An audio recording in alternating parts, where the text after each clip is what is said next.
Mélanie Chapuis, bienvenue donc au salon, aux éditions de Luce Vilquin. Vous avez publié Dans la tête de. Oui. Le concept est simple. Si on lit la presse quotidienne, normalement, on trouve des petites chroniques, ce qui vous vaut deux patronymes. Vous êtes chroniqueuse, vous êtes journaliste, vous êtes écrivain ou écrivaine, on en parlera hors antenne. En fait, on a le culot d'avoir une jeune femme auteure qui se met dans la peau de plein de gens. C'est le départ de la fiction, en fait, ça, non? Exactement. Donc là, dans ces chroniques, c'est vraiment un double travail. D'abord journalistique, de documentation sur la personnalité que j'ai choisie. Donc toutes les semaines, je choisis une personnalité pour me mettre vraiment dans sa tête, à sa place, dans sa peau.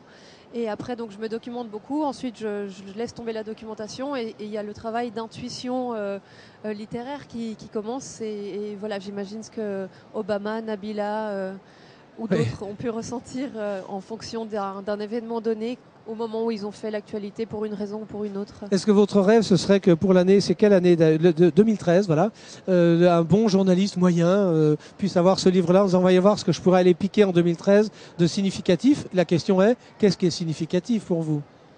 Moi, ce que j'aime dans ce livre et dans cet exercice, c'est d'aller voir, d'essayer de deviner ce qu'on ne saura jamais en tant que journaliste. On sait ce qui se passe chez les puissants, mais il y a des choses qui nous confieront jamais. Donc l'idée, c'est vraiment d'aller, mais sans être voyeur. C'est toujours un exercice assez empathique. Et souvent, je suis ironique, mais en général, c'est plutôt empathique quand même. Et voilà, c'est de connaître ce qu'on ne peut pas connaître en tant que journaliste. Et c'est vraiment quelque chose de l'auteur, de se mettre à la place de tout le monde. Oui, c'est presque du théâtre, hein, par moment, parce que vous prêtez ou des répliques ou des sentiments. Est-ce que c'est avéré? Est-ce que vous avez validé les événements ou ce que vous pouvez vous mettre à l'intérieur des gens? Quelle certitude? Alors aucune. Aucune, hein? Non, j'y vais vraiment à l'intuition. Comme je vous dis, c'est pas purement de l'intuition. C'est pas que je les regarde et je me dis il doit penser ça. Je me documente avant. Mais sinon, j'ai jamais demandé à Obama, évidemment pas, mais à Jean de Sigler par exemple ou à des gens un tout petit peu plus proches qui auraient pu me dire oui ou non. Je leur ai pas demandé leur avis avant de publier.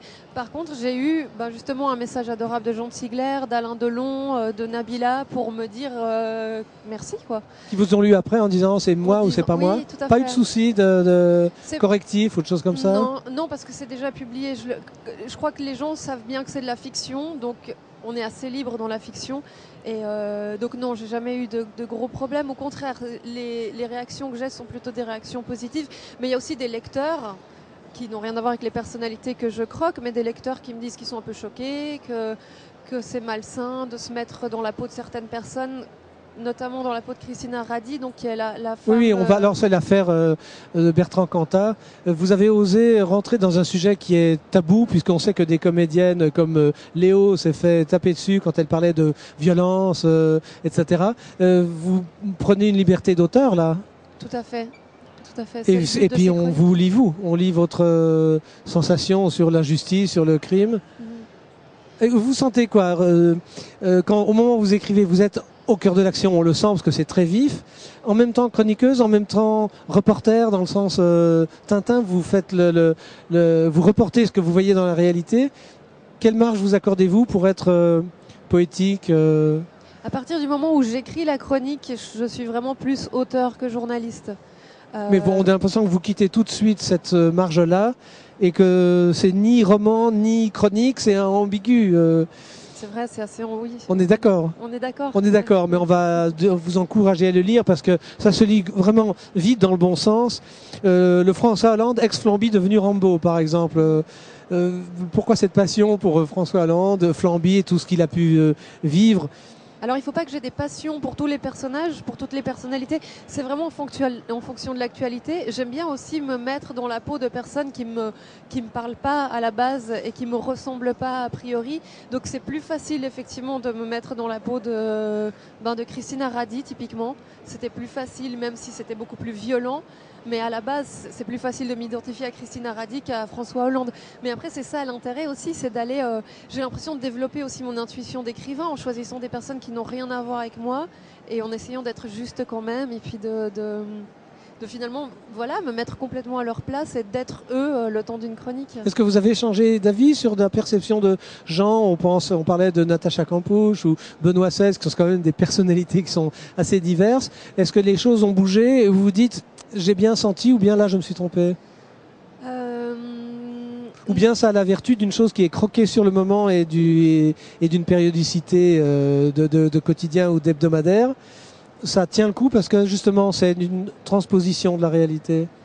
Non mais effectivement j'ai toujours peur de me dire je me suis trompée après, quand 6 mois après, quand il y a un autre événement qui montre une autre facette d'une personnalité. Ça m'est encore jamais arrivé trop violemment. Au contraire, là je me dis plutôt c'était pas faux. Après, l'autre aspect de votre question, vous me disiez est-ce qu'il y a des personnes où c'était plus difficile de mettre dans leur tête, c'est ça? Ou j'ai changé d'avis sur la personne en écrivant? Ou la personne a une action qui vous fait dire non, flûte. Non, mais Roman Polanski, typiquement. Oui, alors ça aussi, autre sujet tabou, Dieu sait. Alors lui, j'adore ce qu'il fait, mais je le condamnais totalement en tant qu'homme. Je trouvais que de sodomiser une petite de 13 ans, il n'y avait pas tellement d'excuses. Qui en paraissait 16 et demi et dont la mère a précipité les... Oui, voilà, c'est embêtant là. Voilà, mais c'est vrai que, exactement, en travaillant sur Roman Polanski, en lisant les choses sur lui, en me rendant compte qu'il avait fait Tess en même temps que cette histoire avec Samantha Geimer, je me suis dit, ah ben tiens, dans sa vraie vie, il a fait un peu la même chose que dans le film Tess. Et c'est toujours le besoin des artistes de vivre les choses jusqu'à un certain point pour en parler peut-être différemment, mais pour aller plus loin dans la fiction. Et c'est pas que je vais trouver des excuses, mais effectivement, elle ressemble, oui, ressemble à une jeune femme de 16 ans absolument. et demi. Bon, ça l'excuse pas totalement, mais j'ai aimé ce besoin de vivre les choses dans la vraie vie pour en parler mieux et plus profondément dans son art. Il se trouve que j'ai lu le passage Polanski au moment où la télévision a passé son interview Entre quatre yeux, où Polanski a les larmes aux yeux quand il parle des camps de concentration et des trains. Et je me dis, bon, il y a encore une force, une chose qui nous échappe. Les drames qu'il a eu avec Manson et Sharon Tate, on se dit, c'est tellement chargé. Et ça, vous n'avez pas peur que ça vous explose ou là, c'est votre maîtrise d'écrivain, alors Des fois, j'ai peur que ça m'explose. Dans quel sens vous voulez dire? Je veux dire d'aller trop loin ou de dire j'abandonne parce que c'est trop dur pour moi. Oui, ça m'arrive d'avoir peur. Il y a des portraits qu'on n'a pas lus, il y a des choses... Christina Radi, c'était le pire à ce niveau-là. Au niveau de la charge émotionnelle que j'ai mis dedans, j'ai terminé d'écrire cette chronique, je tremblais. Et je sais que dedans, j'accuse énormément Bertrand Cantat. Mais en même temps, j'avais l'intuition que c'était juste. Parce que vous êtes une femme? Parce que je suis une femme, parce que peut-être on a tous vécu en tant que femme des histoires de harcèlement moral. Mais c'était très violent. Je pense toujours que j'étais juste. Mais je comprends, c'est la réaction, la chronique où je me suis fait le plus insulter par des hommes et remercier par des femmes. Alors merci Mélanie Chapuis, le temps passe très vite. Nous, on est en tout cas d'accord avec votre façon d'écrire. C'est pour ça que vous rentrez, c'est une entrée fracassante dans le catalogue de France Loisirs. C'est Dans la tête de... Vous le trouvez évidemment sur le stand de Palexpo et vous le trouvez évidemment au catalogue. Merci beaucoup. Merci et puis à très bientôt. Alors, bientôt. Une dernière question. Prochain ouvrage? Alors, je suis en train de le terminer. Bon, vous viendrez l'an prochain pour nous raconter. J'espère que je pourrai venir l'année prochaine déjà vous en parler. D'accord. Merci beaucoup. Bon salon.